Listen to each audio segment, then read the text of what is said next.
Momento de vida. Radio Streaming. Producción y conducción Carlos Orellana. No te pierdas Momento de Vida. Un programa de interés general y buena música. Estás escuchando Momento de Vida. ¿Qué es la psicología conductual en este caso? ¿A qué se enfoca directamente? La psicología, digamos, lo que estamos hablando es de psicoterapia, en principio, ¿no? Porque si vamos al caso de la psicología es mucho más amplio, ¿no? Es una ciencia pura la psicología. Después, como profesión, se aplica a distintos tipos de tareas, entre ellas la psicoterapia, ¿sí? Los habilitados para ejercer la psicoterapia somos los psicólogos y también los médicos, ¿sí?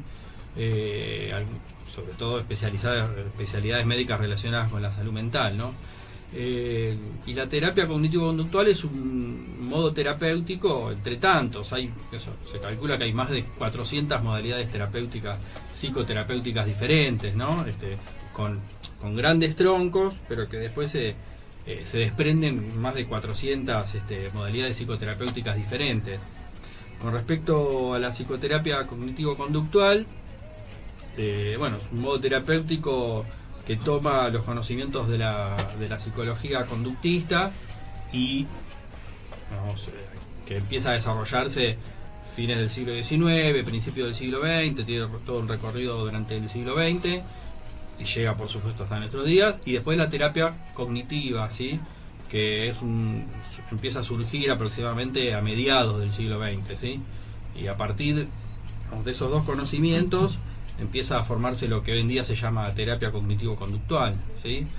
Es un modo terapéutico. El psicoanálisis es otro modo terapéutico, con otro marco teórico, con otra conceptualización también del funcionamiento psíquico, digamos, ¿no? De lo que es la psicología, de lo que es la mente, de las motivaciones de la conducta. Son distintas formas de ver, incluso diría yo, el funcionamiento humano, y a partir de ahí se desprenden las modalidades terapéuticas, ¿sí?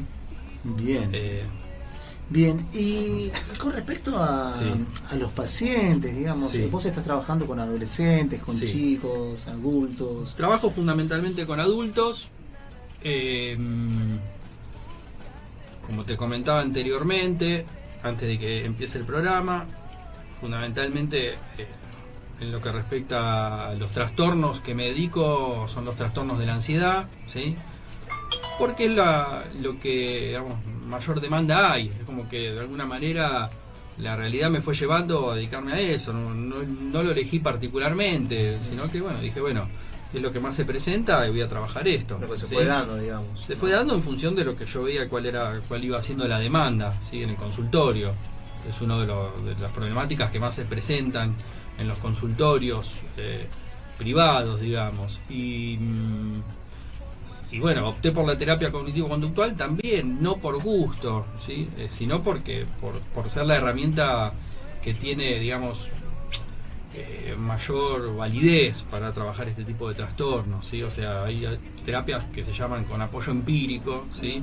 Y terapias que que también tienen su conocimiento y yo las respeto, pero yo opté por este tipo de trabajo porque tienen mayor apoyo empírico, ¿sí? Tienen mayor rigurosidad científica, y por eso lo opté, ¿sí? Y trastornos de la ansiedad porque es una de las cosas que más se presenta. Antes, por ejemplo, ustedes hablaban de las vacaciones de los chicos, ¿sí? Sí. Vos me habías de alguna manera me había propuesto que hable de trastornos de ansiedad, estrés, ¿sí? El estrés es como un primo de los trastornos de ansiedad, por decirlo de alguna manera, ¿sí?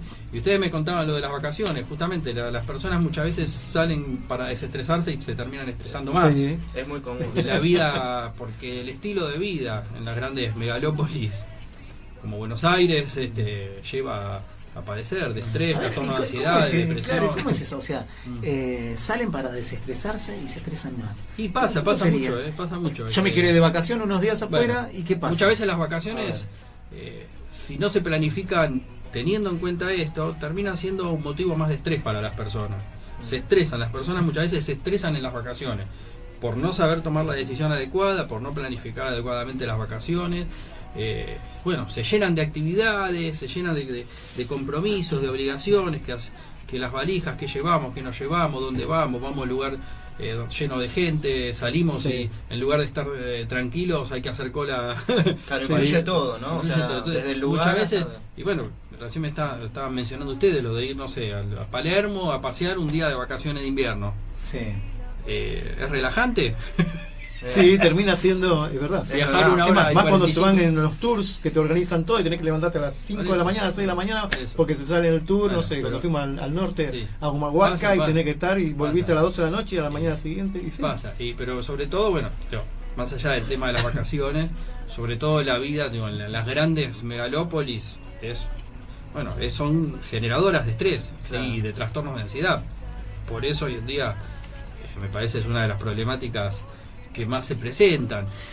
Perdóname, Cristian, ¿todas las personas tenemos estrés? ¿Todas las personas padecemos estrés? No es que todas las personas padecemos Lucas. Perdón, vamos con Lucas. otro invitado. ya. Ya está, ya tiene. Yo Acá soy malísimo para Yo los tengo nombres, este tema ¿eh? de los nombres, sí, sí. Soy sí. malísimo para los Lucas, nombres. decime, todas las personas. Soy igual, soy muy malo para los nombres. No todas las personas, o sea, lo que comúnmente se llama estrés, en realidad, más específicamente, más técnicamente, se lo llama distrés, es decir, el estrés patológico. ¿Sí? No todas las personas padecemos de estrés patológico. Por supuesto que todas las ¿Qué personas... sería eso, perdón? ¿Qué cosa? Distrés patológico. No, lo que comúnmente se llama estrés Sí. es el distrés, técnicamente. O sea, el estrés patológico, el estrés que la persona lo padece, ¿sí?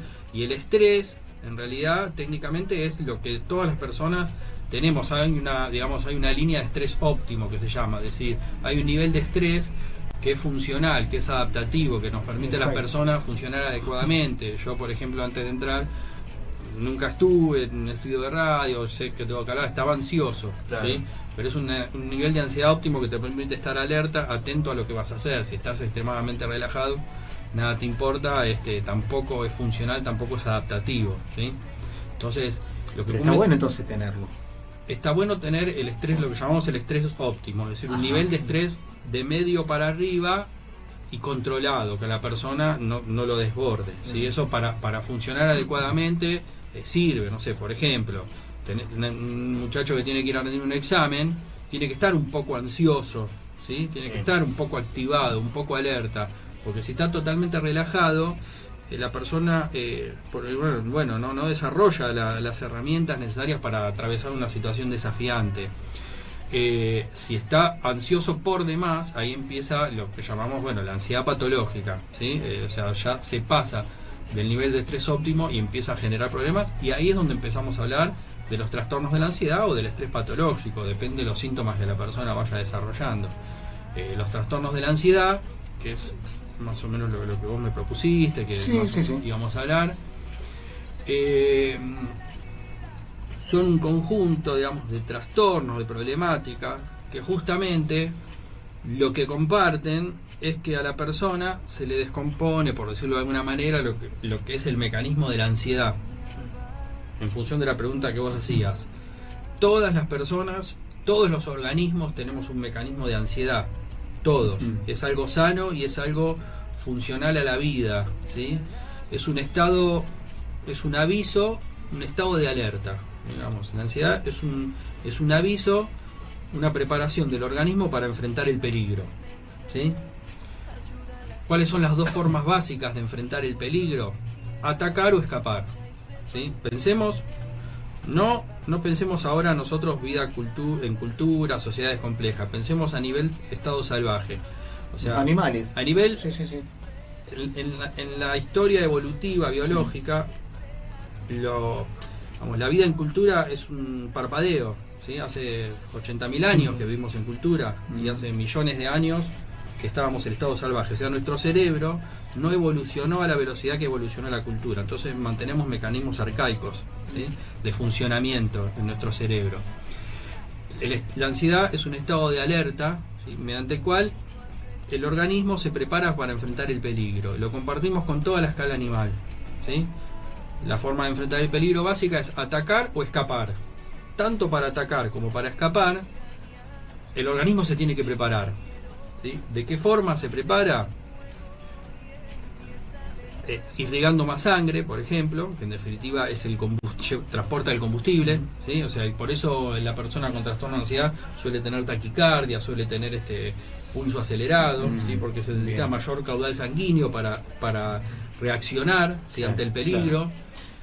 Nuestro cerebro, yo me largo de hablar. No, perfecto. La adrenalina bastante. Sí. La adrenalina tiene mucho que ver con eso. Bueno, por eso. Son la mecanisma es la adrenalina, digamos, cuando hablamos de adrenalina, hormona, es el nivel químico de lo que yo estoy hablando a nivel conductual y psicológico. Son distintos niveles de entender un mismo fenómeno. Perfectamente. Claro, por supuesto. En esos momentos, a nivel químico, se disparan distintas sustancias. La más conocida es la adrenalina, la noradrenalina, que es el transporte químico, es el correlato químico de la ansiedad a nivel psicológico.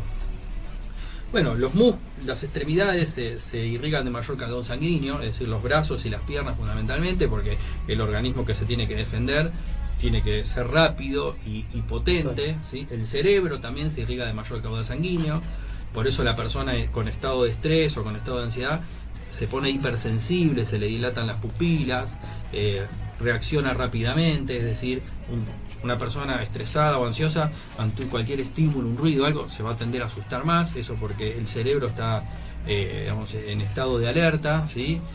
Hipersensible. Bueno, ¿qué pasa? Este mecanismo es perfecto en la vida salvaje, en la selva. Cuando iba un hombre salvaje por la selva, caminando descalzo, ¿sí? Pisaba algo alargado y blando, ¿no? Tenía que rápidamente reaccionar, saltar y escapar. ¿Sí? No podía quedarse pensando a ver qué habré pisado, será una víbora, no será una víbora, porque ya reaccionar inmediatamente, porque ya la víbora lo picó, ¿sí? ¿Entendés? Entonces ese mecanismo nos sirvió para sobrevivir. Hoy en día en las sociedades complejas muchas veces este mecanismo no sirve, por decirlo de alguna manera, ¿sí? Y cuando entramos en eso, ¿sí? Es cuando empezamos a hablar de trastornos de ansiedad, ¿sí? En la vida salvaje no existen los trastornos de la ansiedad. Existen estímulos, ¿no? Por estímulo, lo que vos decías, de escapar o... Sí, es una reacción como reacción ante un peligro. Está bien. El organismo se prepara para enfrentar un peligro. ¿Qué pasa? El ser humano tenemos una capacidad diferente al resto de los animales. Imaginar, pensar, proyectar, ¿sí? Proyectar a futuro o imaginar. Entonces eso empieza a chocar, por decirlo de alguna manera, con esta reacción, ¿sí? Ante el peligro. ¿Por qué? Porque muchas veces imaginamos peligros donde no hay, ¿sí? O muchas veces maximizamos el peligro o nos anticipamos al peligro, ¿sí? Entonces todo eso, toda esta mezcla de cosas por ahí que ahora yo largué por ahí de un modo por ahí desordenado, hacen que surjan estos fenómenos que hoy en día llamamos trastornos de ansiedad, ¿sí? Por ejemplo, una persona, no sé, que a partir de una sensación corporal que todos tenemos, ¿sí? Yo a los pacientes les digo, bueno, qué bueno que tenés sensaciones corporales, porque si no estaría muerto, ¿sí? Todos tenemos sensaciones corporales. Yo de repente, no sé, antes de entrar, estaba un poquito ansioso, bueno, se me aceleraba un poquito el corazón.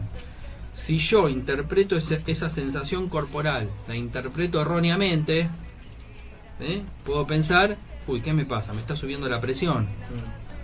Claro. ¿Sí? Y ahí, si yo pienso eso, ya estoy ante un peligro. Entonces, mi cerebro no reconoce si ese peligro es real o es imaginado. Mi cerebro simplemente detecta que hay un peligro. Entonces ya me pongo en estado de alerta. Empieza a largar adrenalina, ¿sí? Y demás.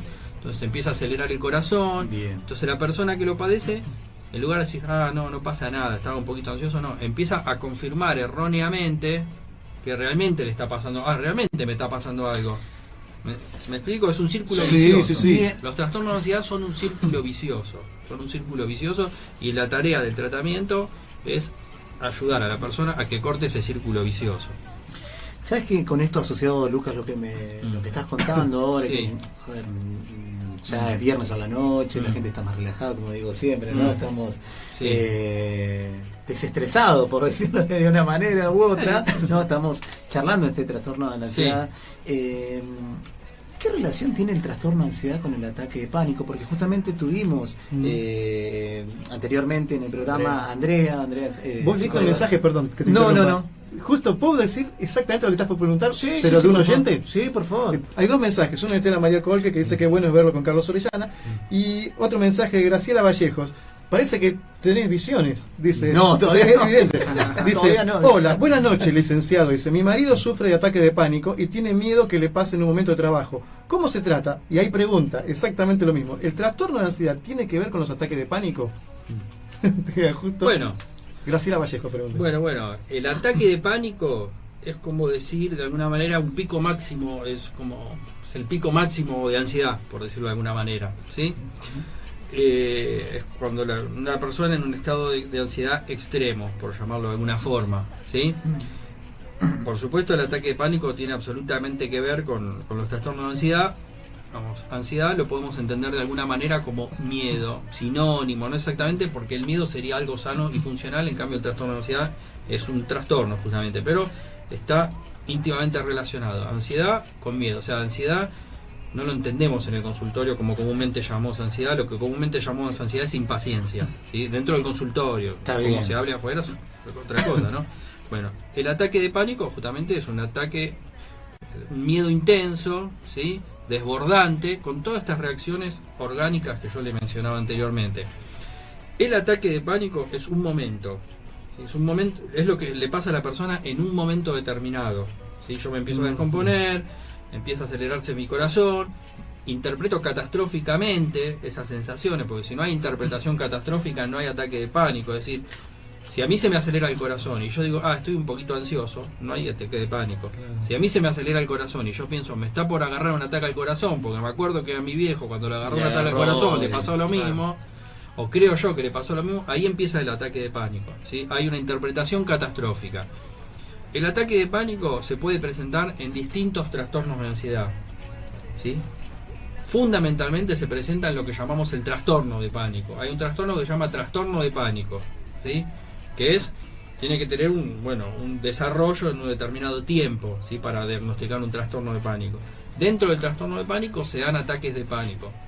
Pueden haber ataques de pánico en otro tipo de trastorno, pero por ejemplo, si a una persona le agarra un ataque de pánico siempre, no sé, por ejemplo, una persona que le agarra un ataque de pánico cuando ve perros, ahí como profesional, más que estar pensando en trastorno de pánico, ya estás pensando en una fobia simple, que es otro tipo de trastorno de ansiedad. En ese caso, fobia a los perros, ¿sí? Ahora, fundamentalmente sí es cierto que los ataques de pánico se dan en el curso de lo que llamamos un trastorno de pánico, ¿sí? ¿Son específicos o son inespecíficos los ataques Bueno. de pánico? Justamente dentro del trastorno de pánico se tienen que dar algunos ataques de pánico que aparentemente son inespecíficos. Después, indagando más profundamente en el Claro. consultorio, Bien. vos lográs asociarlos a cosas que a la persona le viene pasando a partir de hacer una conceptualización de lo que a la persona le sucede, pero son aparentemente inespecíficos, ¿sí? Justamente, si se dan de modo muy específico, ya hacemos otro tipo de diagnóstico, algún tipo de fobia, por ejemplo, ¿sí? Claro. Algún tipo de fobia simple. Es decir, fobia, por ejemplo, a la tormenta. La persona que solamente tiene ataque de pánico cuando hay tormentas, entonces pensamos más en una fobia a las tormentas. Bien. Es algo más que en un- particular, digamos. Claro, exactamente. En cambio, en el trastorno de pánico, la persona viene y te dice, y yo estaba tranquilo en casa, justamente era viernes a la noche, Claro. estaba tranquilo en casa y de repente Vino el- me agarró el Pánico ataque. Claro. Pero no estaba haciendo nada en particular, estaba en casa. No le encontrás el motivo. Aparentemente, la razón. por lo menos de modo aparente. Claro.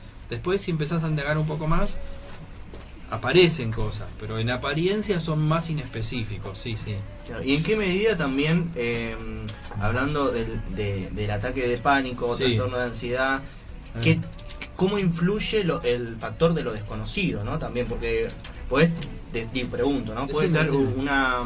un ataque de ansiedad respecto a algo que no conoces o algo que tenés en claro que le tenés temor o ya sabes concreto que se debe a eso, ¿no? Tu Sí, problema. bueno, las personas... Por ejemplo, Decime. perdón que te corté. No, pero decime, hablábamos, decime. por ejemplo, esto de ahora las vacaciones de invierno, que uno se estresa, decía, bueno, la gente se estresa cuando se va de vacaciones, Sí. o sea, ¿qué te puede estresar en un lugar que supuestamente te puede llegar Bueno. es para relajarse, ¿no? Bueno, las personas que vienen al consultorio, como decían algunos profesores en la facultad, no leen los manuales diagnósticos antes de venir al consultorio. Entonces vienen con un conjunto de cosas que a veces depende de la lucidez de la persona o del nivel de cultural. Bueno, a veces lo tienen un poco más claro, a veces menos claro, pero vienen con un conjunto de cosas desordenadas, una demanda desordenada. Parte de la tarea del profesional tiene que ver con ayudar a la persona justamente a ordenar su demanda, que entienda mejor porque si vino al consultorio es porque algo le pasa, digamos, algún padecimiento tiene, ¿sí? A veces tienen más claro que, porque son personas que por ahí ya han sido tratadas, o porque son personas que tienen una capacidad de introspección mayor, y personas que no, que vienen más desorganizadas y uno tiene que ayudarlos más. Así que depende el caso, ¿sí? Hay personas que tienen muy claro y hay personas que no, y tenemos que ayudarlas, justamente es parte del diagnóstico, ayudarlas a entender por qué. Generalmente, esto lo hablo desde mi experiencia, cuando las personas, como vos mencionaste, por ejemplo, les agarran situaciones que supuestamente están tranquilos y demás, es porque en realidad los ataques de pánico dentro del trastorno de pánico son reacciones ansiosas fuertes ante sensaciones internas. Es una especie, por decirlo de alguna manera, de fobia a estímulos internos. Bien. La persona que desarrolla trastorno de pánico de alguna manera desarrolla un temor intenso y desmedido a sensaciones corporales. Entonces de repente me levanto rápido de la silla, me mareo un poco y ya me empiezo a imaginar que me va a agarrar que me va a bajar la presión y me voy a golpear la cabeza contra el piso y nadie me va a ayudar. Y que hiciste toda la película. Claro, exactamente. Lucas, ahora en un ratito seguimos charlando del trastorno de ansiedad. Bueno, 21 a 32 estuvimos hablando sobre el trastorno de la ansiedad. Lucas, yo estoy, por ejemplo, de golpe, ¿no? Soy una persona que me agarra de golpe taquicardias, ¿sí? Empiezo con sudoración, estoy con muchas palpitaciones, ¿no? Las taquicardias, palpitaciones, me siento mareo, a veces como que voy caminando por la calle y como que me agarra, me trato de atajar porque me caigo, no sé por qué me pasa esto. Mi vida está tranquila, digamos, tengo problemas como todos, o sea, tenemos problemas laborales, poco sueldo, la plata no alcanza, pero bueno, quizás el trastorno que tenemos todos, o la ansiedad que tenemos todos. Y de pronto me encuentro con miedos, y como que a veces me falta el aire. O sea, de lo bien que estoy me falta el aire, no puedo respirar, a veces necesito abrir la ventana, no sé qué me pasa. ¿Esto está relacionado con el trastorno de ansiedad? Bueno, lo primero que yo haría si una persona me cuenta esto es, le digo, primero hacete chequeos clínicos para descartar cualquier tipo de trastorno médico, de problema médico, orgánico que te esté provocando estos síntomas. Bien. Entonces, eso es lo primero que hay que hacer. Si una persona tiene este tipo de sintomatología, es consultar con su médico, ¿sí? Y hacerse los chequeos correspondientes. En función de eso, si la persona está sana a nivel médico, ¿sí? Empezamos a pensar en las posibilidades de algún tipo de trastorno psicológico que esté provocando esa sintomatología, ¿sí? Y por supuesto, en relación con esto, es muy común, digamos, que si alguien se presenta con este tipo de sintomatologías y me dice que ha hecho los chequeos médicos correspondientes y está sano, uno empieza a pensar en la posibilidad de estar padeciendo un trastorno de ansiedad. Sí, por supuesto. Las personas a veces no tienen que estar pasando nada en particular para padecer un trastorno de ansiedad, no tiene que estar pasando nada en particular, porque por ahí no le está pasando nada a esa persona. Pero digamos, el aprendizaje no es solamente por lo que uno ha vivido. El aprendizaje me refiero a toda la información que procesamos, no solamente al aprendizaje, digamos, formal, ¿sí? Una vez aprendemos bien y a veces aprendemos distorsionado, ¿sí? Sí. Bueno, entonces no aprendemos solamente de lo que vamos viviendo, sino de lo que escuchamos, de lo que vemos. Entonces de repente una persona, no sé, vivía tranquilo, sin problema, y escucha en el transcurso de un par de semanas que distintas personas tuvieron ACV, entonces accidente cerebrovascular, y les comentan muy por arriba que el accidente cerebrovascular digamos, durante el transcurso la persona ha tenido determinadas sintomatologías, se ha sentido de una determinada forma, ¿no? Entonces de repente un día va por la calle, como me decías vos, sí, y tiene algún tipo de sensación corporal, Y la persona, como ha escuchado eso, de alguna manera conecta eso que está sintiendo, con esa idea de no me estará agarrando a mí una CB. Últimamente a todo el mundo le agarra CBs, ¿sí? No me estará agarrando. ¿Por qué no a mí? Claro. ¿Por qué no a mí? ¿Por qué no a mí? Ahí está, se le dispara la pregunta, o sea, la sensación de vulnerabilidad, ¿no? Porque a mí también me puede pasar, o sea, nunca había tomado conciencia esa persona que a él también le podía pasar, y empieza a tomar conciencia, a mí también me puede pasar, y siente eso porque a lo mejor era un día de calor, porque había comido mal y se descompensó el azúcar, o porque está cansado, o porque está estresado, pero un estrés, digamos, no severo, y le empieza a pasar eso, y la persona dice, ¿qué pasa? ¿Estoy por tener una CB? Bueno, ¿y qué pasa entonces? Ahí está, el cerebro detecta peligro. Las partes arcaicas del cerebro detectan peligro. Y cuando las partes arcaicas del cerebro detectan peligro, mandan la orden al organismo para que se prepare para enfrentar el peligro. ¿Sí? ¿Y qué hace el organismo para enfrentar el peligro? Todo lo que hablábamos antes. Empieza a bombear más sangre, taquicardia, tensión muscular, empezamos a tener una respiración entrecortada, que eso provoca el fenómeno de lo que llamamos la hiperventilación. La hiperventilación genera más sintomatología, más mareo, más embotamiento, sensación de despersonalización. Entonces la persona entra en un círculo vicioso que reconfirma erróneamente, realmente me está pasando algo tremendamente grave, ¿sí? Entonces, pero el tema es que las partes arcaicas del cerebro que gobiernan estas reacciones no diferencian si el peligro es real o no es real. Como siempre le doy el ejemplo a los pacientes para que se lleven una idea clara de esto, qué tan así es que, por ejemplo, estamos mirando una película de terror, sabemos que es un juego, sabemos que es falso, y sin embargo el cerebro arcaico reacciona como si estaríamos enfrentando un peligro real. Nos ponemos realmente ansiosos y sabemos que es de mentira, y sin embargo el cerebro arcaico no lo reconoce, entiende que hay un peligro y reacciona en consecuencia. En una situación así la persona se asusta, como llamamos comúnmente, se asusta, y empieza a tener todo ese tipo de reacciones, y entonces a partir de ahí empieza a tener miedo que le vuelva a pasar. Y ahí entra lo que llamamos el trastorno de pánico. Empieza la preocupación. Donde dimos la mínima posibilidad a nuestra cabeza, ¿no? A nuestra psicología, a nuestra psique, a decir que puede llegar a ser cierto eso que estoy sintiendo, entramos en un... Y entramos... es complicado, entras, ¿no? ahí, digamos, hacerle entender a nuestra cabeza. Sí, entras digamos, en la posibilidad de padecer un trastorno de ansiedad. No necesariamente va a desarrollarse en eso, pero entras en esa posibilidad. Sí, por supuesto, porque en definitiva...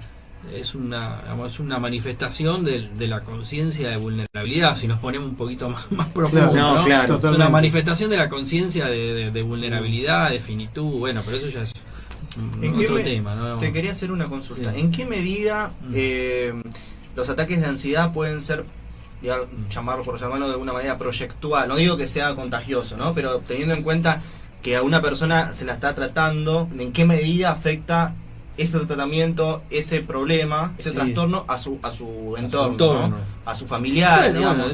Es una muy buena, está buena la pregunta. Lo que pasa es que es todo demasiado complejo, ¿no? Depende del grado de severidad. No sé, he atendido pacientes que por no poder salir de la casa, generalmente cuando la persona padece lo que llamamos trastorno de ansiedad durante mucho tiempo, empieza a desarrollar agorafobia.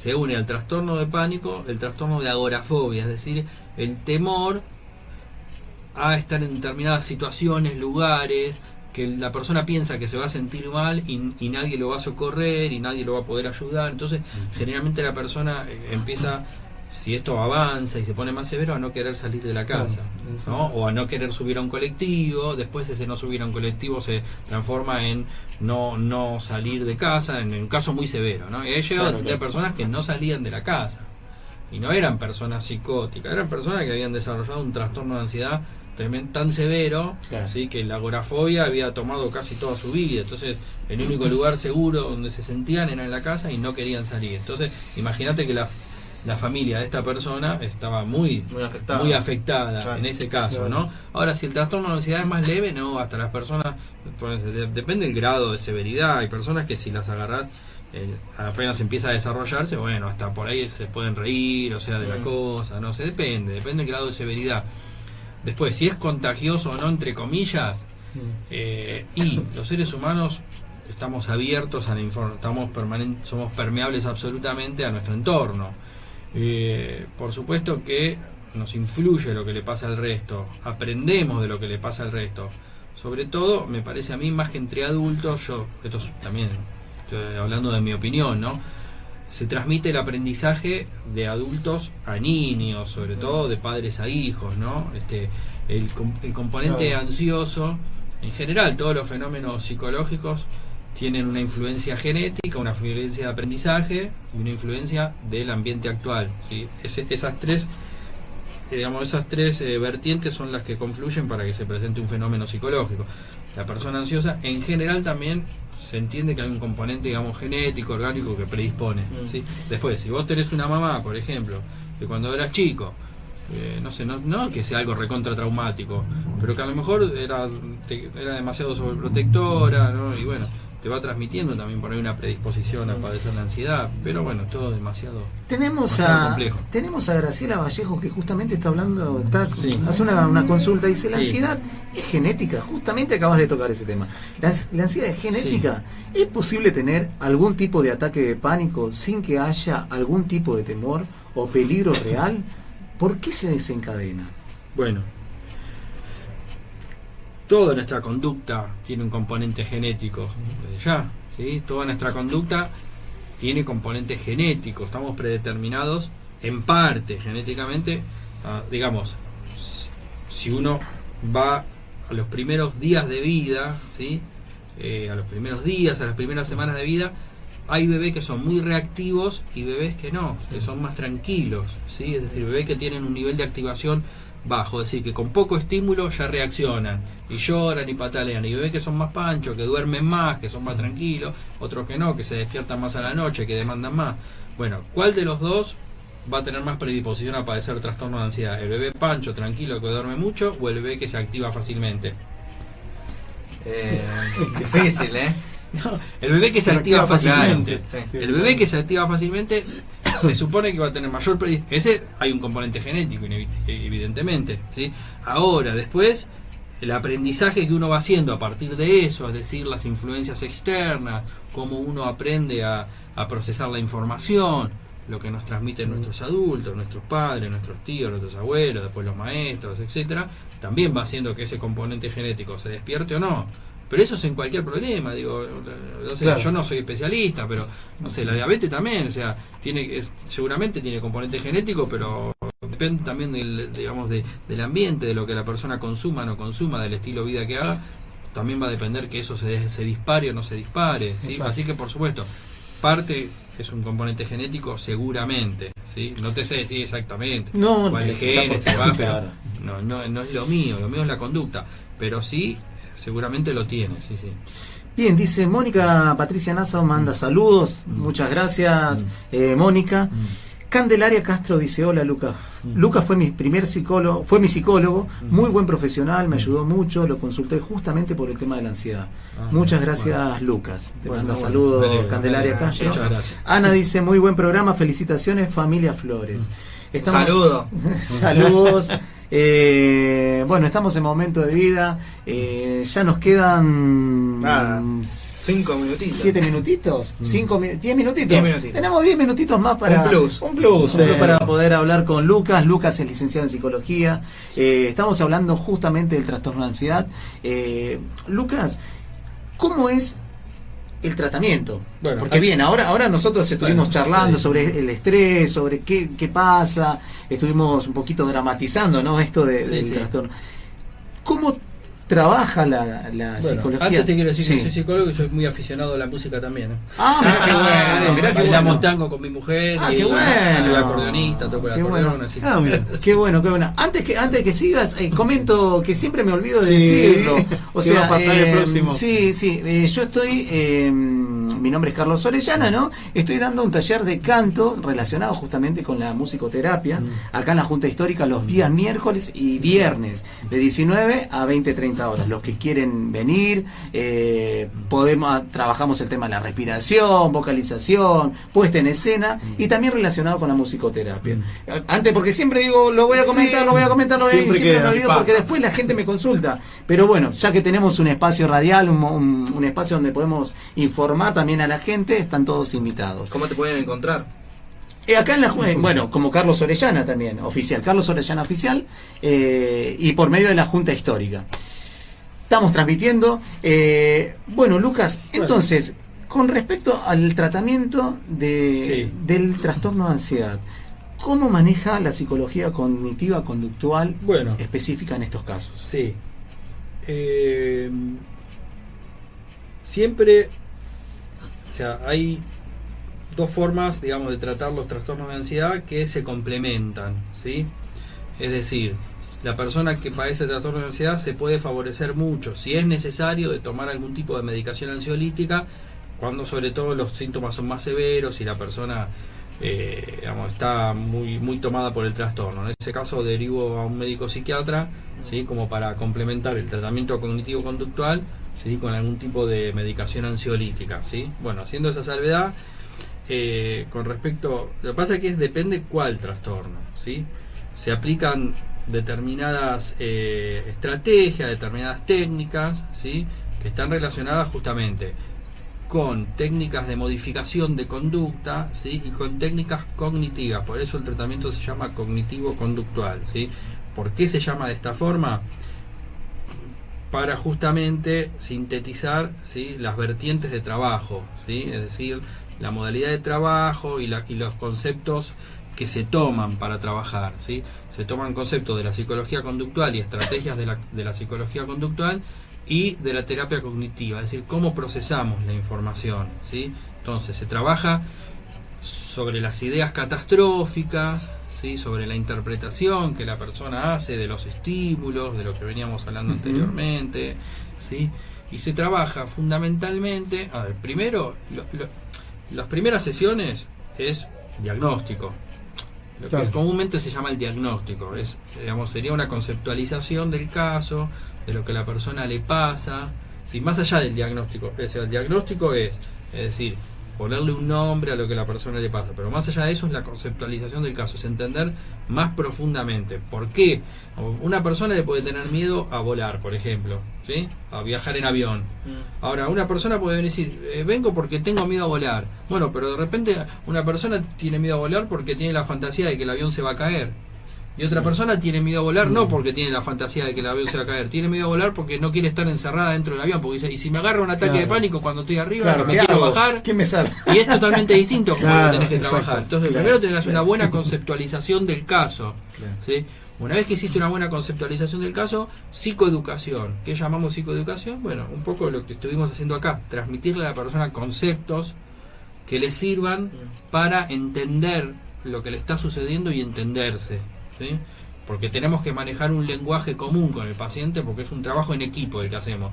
En terapia cognitivo-conductual, a mí no me gusta hablar de paciente, o sea, paciente es la persona que espera que le solucionen algo, por decirlo de alguna forma, ¿no? Por supuesto, seguro, más complejo, pero ¿no? Es una persona que está dispuesta a que le solucionen algo. En terapia cognitivo-conductual la persona tiene que trabajar, y muchos. Cuanto más trabaja y más compromiso tiene con la terapia, más provecho le va a sacar al trabajo terapéutico. La terapia no es solamente venir y hablar en sesión, es trabajar entre sesión y sesión. Cuanto más trabaje entre sesión y sesión, más jugo le va a sacar a la terapia y más va a avanzar. Una vez que se hace la psicoeducación, se empieza, en función de esa conceptualización, se aplican las estrategias que yo vaya considerando necesarias en función de la persona y en función de la problemática que está presentando. Suele ser muy común, por ejemplo, bueno, la terapia de exposición, lo que llamamos la terapia de exposición, acompañada con ejercicios de relajación. Vos hablaste de respiración, ¿sí? La respiración abdominal se aplica mucho, que es un método de relajación bastante sencillo que la persona puede aplicar. Se acompaña con tareas de exposición. Vamos a un ejemplo concreto, si les parece. En el caso de una fobia a volar, una vez que se conceptualiza, ¿sí? Que la persona, por ejemplo, tiene miedo a volar por, no sé, determinada fantasía catastrófica, se trabaja con exposición. ¿De qué forma? Se le enseña ejercicios de relajación y a partir de ahí se empieza a hacer exposición progresiva. Por ejemplo, se le manda a ver, por decir algo, videos por internet de aviones despegando, ¿sí? Una vez que avanzó y el nivel de porque la persona, si tiene una fobia muy intensa, se va a poner muy ansiosa cuando vea los videos, acompañado de ejercicio de relajación. Entonces eso va permitiendo que se vaya generando una asociación diferente. Después, por ejemplo, se le manda a ver, no sé, a ver despegar aviones al aeroparque, por ejemplo, como un segundo nivel de exposición. en el mejor de los casos, si tuviéramos muchos recursos, se les manda a hacer una... ¿Cómo se llama cuando hacen la realidad virtual? Claro. Una realidad virtual, claro, una... Bueno, sí, eso, ¿no? Como algo imaginado o algo preparado como para que sea una realidad virtual, ¿sí? Puede ser muy bueno. Hoy en día funcionan los anteojos de realidad virtual para ese tipo de cosas. Yo no tengo esas herramientas, pero si uno las tiene, las puede aprovechar también, por supuesto. Y siempre exposición, bajando los niveles de ansiedad acompañados de relajación, digamos. Es algo muy sintético, por supuesto, después es más complejo, pero para que más o menos se den una idea. Y trabajar y compromiso. Cuando la persona está dispuesta a trabajar, digamos, el terapeuta cognitivo-conductual no trabaja pensando que la persona se va a curar o va a superarse, no hablo de curación, solamente por venir y hablar en sesión. Tiene que tener un compromiso de trabajo. Lamentablemente algunos pacientes lo entienden y otros no. Se hace más largo. ¿Se hace más largo o se hace interminable? Porque la persona... Claro, está bien. ¿Cuánto dura aproximadamente un tratamiento? Bueno, depende. Claro, ¿no? Depende, pero sí, yo no te puedo decir cuánto dura un tratamiento. Lo que sí te puedo decir que la persona, si hay algo... El tema, a veces personas que se creen que tienen trastorno de ansiedad y tienen otra cosa. Me ha llamado gente, mi hijo tiene un trastorno de ansiedad y de repente te das cuenta que es esquizofrénico, o sea, depende del caso. Pero si es un trastorno de ansiedad puntual, específico, algo muy puro, digamos, rápidamente en 3-4 sesiones la persona tiene que empezar a ver que la terapia le está haciendo efecto. ¿Sí? No te puedo decir, y calcular que si todo va bien, por decir algo, ¿no? En, no sé, 10, 12 sesiones, 14 sesiones, la persona tiene que haber tenido avances muy importantes, ¿sí? Es mucho más complejo, pero para que te des una idea, ya te digo, más allá del tiempo que dura el tratamiento, sí, en no muchas sesiones, la persona tiene que decir, bueno, la verdad esto me está sirviendo, no tengo que esperar, ¿sí? Mucho tiempo. Digamos que la psicología, en la terapia que utilizás vos, en cognitiva conductual, trabaja directamente al trastorno del momento que está está sufriendo o está padeciendo. Te entiendo. El paciente o tenemos esa opción, sí, lo cual no significa que solamente trabaje eso, porque si la persona, una vez que abordó su problemática, quiere seguir desarrollando otros aspectos de su vida, trabajar, hay 3 factores fundamentales por los cuales una persona puede venir a terapia: padecer un trastorno, crisis vitales y desarrollo personal. Crisis vitales le llamamos a una separación, el fallecimiento de un ser querido, una mudanza, lo que sea. Y desarrollo personal. Yo tengo muchos pacientes que han venido por trastornos específicos, han superado sus trastornos específicos, pero quieren continuar en desarrollo personal. Eso es indefinido. Yo digo, me preguntás por el alta ya la tenés, ¿no? Ya está, superaste lo que querías superar. Ahora estás en desarrollo personal. Eso es hasta que vos decidas y consideres que esto te sirve. Es indefinido, el alta ya la tenés. Entonces el desarrollo personal es indefinido, ¿sí? Lucas, ¿hay que abrazar a los miedos? Bueno, para poder, está bueno, sí. o muchas, no, hay que aceptar. Claro, porque te consulto esto porque muchas veces con colegas, con amigos, familiares, ¿no? Sale esto de decir, y bueno, pero tenés que rechazar, tenés que sacártelo de tu cabeza. Y a veces pasa que uno dice, tiene una idea, ¿no? Estas neurosis, ¿no? De que decimos, ideas obsesivas que están ahí, pero no pienso, y terminamos pensando. Bueno, ahora, claro, tenemos que sacarlo, abrazarlo, reconciliarnos. Está bueno eso. Gran parte de la ansiedad se alimenta de esa lucha que la persona hace contra la ansiedad. Así que muchas veces es importante que la persona también acepte en determinadas problemáticas de ansiedad. Es muy importante que la persona acepte la ansiedad como algo normal, ¿sí? Por ejemplo, la fobia social. La persona con fobia social es un determinado tipo de fobia muy, muy específico. De hecho, tiene un diagnóstico aparte. La persona tiene mucho pudor de su ansiedad, o sea, tiene ansiedad a la hora de relacionarse con los otros y encima tiene vergüenza de que descubran que tenga la ansiedad. Entonces esa persona, por ejemplo, es muy importante que tome su ansiedad como que no es tan grave y que es algo normal, y en ese caso, por ejemplo, entraría perfecto esto, a amigarse con su ansiedad, por ejemplo. Sí, pasa también, porque si yo tengo pudor o me castigo por eso, o me desvalorizo por eso, por supuesto que todo se agrava y se empeora. Si yo me acepto, a partir de aceptarme, la superación es mucho más Una probable. reconciliación muchas veces, Exactamente, ¿no? así que sí, Y el perdón muy también, buen punto. muchas veces el perdonarse, aceptarse, Seguro. van de las manos, ¿no? Seguro que sí. Lucas, si alguien te quiere contactar por medio de tener redes sociales, no tener redes sociales, teléfono, ¿querés Sí. comentarnos por dónde te Sí, podemos teléfono, sí. Comentanos. Mi teléfono es 155-110-7827 y si no, 4601-0015. El teléfono, justamente hablábamos antes, yo Sí. por motivos de estrés no tengo redes sociales. Para no Nosotros estresarme. vamos, mirá, Ustedes que en su métier, bueno, es otra cosa. Te vamos a consultar, vas a Ustedes hacer- en su métier. Pero yo, para manejar los niveles de estrés, he decidido no. Pero por supuesto, si uno. Perfecto, depende de la chicos. actividad que realice, ¿no? 2205 Mirá, se nos fue. Ya que estamos, Sí. 10 segundos nada más. Sí. Esta cuestión genética, Emilio Arias habías nombrado, Amanda Zaragoza, Sí. son toda gente del SEMNA, del grupo donde bailamos folclore. Sí. Justamente, casi ibas a tener un montón de pacientes, así entre comillas más, porque están todos ansiosos porque estamos en vacaciones, va a comenzar de vuelta todo el mundo preguntando, ay, ¿cuándo vamos a volver a bailar? ¿Cuándo vamos a volver a bailar? Están todos ansiosos, pues ya es genético. El baile es muy bueno ya es para- genético el para superar folclore la en ansiedad. nosotros, entonces decir, bueno, ¿cuándo vamos a bailar? ¿Cuándo empiezan las clases de vuelta? Así que, El bueno. baile es muy bueno para, Sí. o sea, es muy recomendable Sí, sin duda. practicar baile o folclore o tango o cualquier Sí. tipo de baile es muy bueno, claro que sí. Las personas que sufren estos síntomas pueden de alguna manera, sin llegar a un tratamiento y creen por sí mismos que lo pueden llegar a superar. ¿Es posible? Bueno. ¿Qué recomendás? O sea, por ahí Eso uno es enfrenta su entiendo. miedo, lo reconoce Mirá. y dice, bueno, yo puedo. Siempre yo digo a los pacientes, o sea, el ser humano ha vivido sin psicoterapia hasta hace 100 años, así que, y ha evolucionado.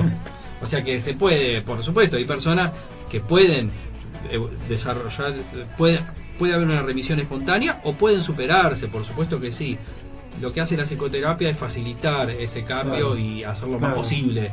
O sea, si hay un 10% de probabilidad de cambiar, con la terapia hay un 80%. O sea, pero por supuesto que hay personas que pueden superarse sin terapia. Claro que sí, sí, sí. Bueno, Lucas, espero que te hayas sentido cómodo en Sí, el sí, programa. me sentí muy bien. Te agradecemos profundamente Sí, tu sí, presencia acá en el programa, porque en realidad Momento de Vida, el programa está hecho dedicado para la salud, para la educación y para la música. Estas tres temáticas que son importantes para mí en este caso especial, me relaciono con las tres, ¿no? Me dedico a las tres.